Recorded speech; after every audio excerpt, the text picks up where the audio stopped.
Your first competitor all the way from the great city of Cleveland, Ohio. Clap it up loud as you can for Dan Wilbur. Yeah!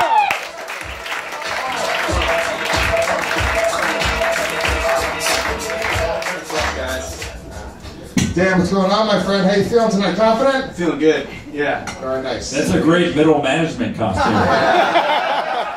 Do you work retail at a library? Do you get sad when someone takes your stapler? Recine and Lawrence both look like the janitors at wherever I work. I guess you guys can't see them. They look poor. And his competition, all the way from Boston, Massachusetts, clap it up for Sean Crespo. Yeah.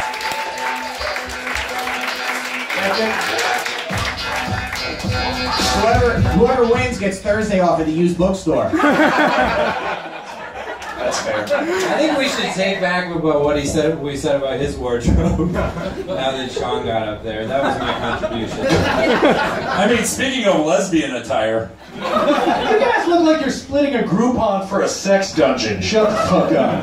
Oh! Battle! Battle! Battle! Battle! Just because you have the balls and you'll have them, but don't let them fucking make you afraid, alright? Sort of friends. There we go. Alright, I'm gonna call it in the air. One round, here it is. Heads. Tails. Sorry, Sean. Dan, do you want to go first or would you like to defer?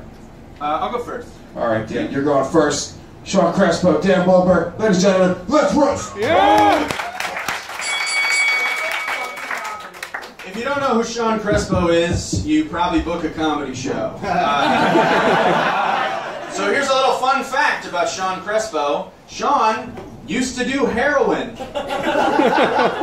So his life is a little like that movie Trainspotting, except the only time he shits the bed is when he's on stage. You guys remember Trainspotting? I see a lot of myself in Dan, mostly the first 180 pounds. And yet Dan and I get mistaken for each other a lot, but there's one easy way to tell us apart. Dan is the one with slightly darker hair, and I am the one who's not a piece of garbage living off his girlfriend. Sean's father is from El Salvador, otherwise known as Mexico's Mexico.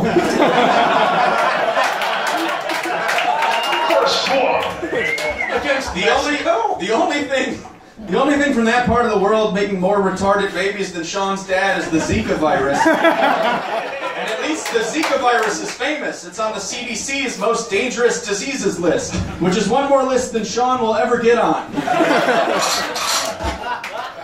All right, Serbian Chris Evans might have a point. Dan, you look like a doctor who performs abortions at a Sbarro. I'm just kidding. You don't have enough credits to work at Sbarro. I'd say Sean Crespo is the craziest person I know, except that I've met his wife, the woman that decided to marry him. Everyone who saw Sean and Carol get married kept referring to it as a shotgun wedding, not because they thought his wife was pregnant, but because they know it will end in a murder-suicide.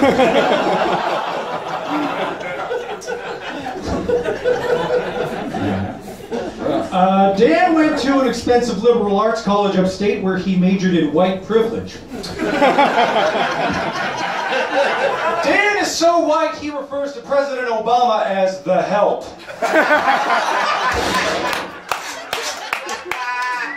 Dan is so white he looks like he's asked a lot of women named Sophie which kid they chose to send to camp. Dan is so white he thought Night Train with Wyatt Cenac was an abolitionist group. For the comics. Oh, shut up. The closest Sean will ever come to reading a book is staying up all night to stare at the countless IMDb profiles of other actors who got parts he was up for. That's just a real thing about Sean. That's all Sean reads. That is a true thing. All right. Dan's comedy is so disappointing, he's naming his first stand-up album Batman vs. Superman.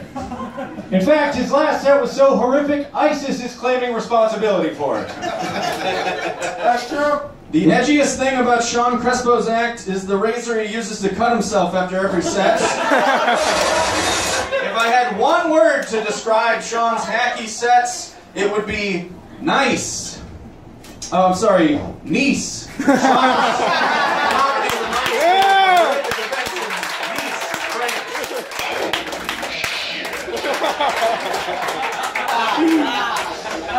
Oh, Dan, you Blue's Clues child molesting sweater vest. No. Dan's girlfriend has told him repeatedly that he dresses a lot like Mr. Rogers. And just like Mr. Rogers, I wish he had a speedy delivery so we could get through his shitty jokes faster. But unlike Mr. Rogers, no one's gonna miss you when you die. Yeah!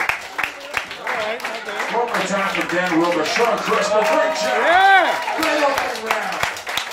Let's go to Aaron Berg. Good round, great first round for, yeah, way to start the night off. Both had great jokes, you guys know each other very well. I'm gonna give the first, I'm gonna give it to Dan over there. He gets one. Thank you, Aaron Berg. Mike Recine. Yeah, very strong jokes from both of them, but I'm gonna go with Mr. Presbeluski. You make me. Dan. I got Dan. it. Dan Wilbur. Because I'm old enough. The Wire. The why? Pete Lee. I think you both had some really good jokes within there. Some of them fell short, kind of like your tie.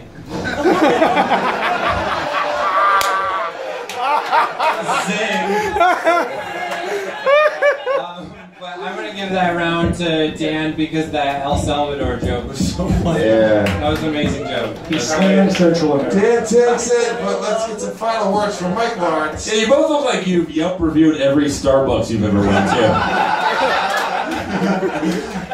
No, that was fucking great, and I would say you guys are really good. The crowd, you guys could be fucking better. Like, they were really good fucking jokes. 0 stars. Yeah. That is not going to be the worst battle tonight. You guys should give them more fucking credit. Good battle, way to start it off. Yeah. Really, really smart, funny jokes, but Dan had 2 killers, so I had to give it to Dan. All right, that's it, guys. Dan Wilbur takes it. Sean Crespo, great job. First round. That's how we're all starting, guys. It's getting dangerous. It's getting personal. All right.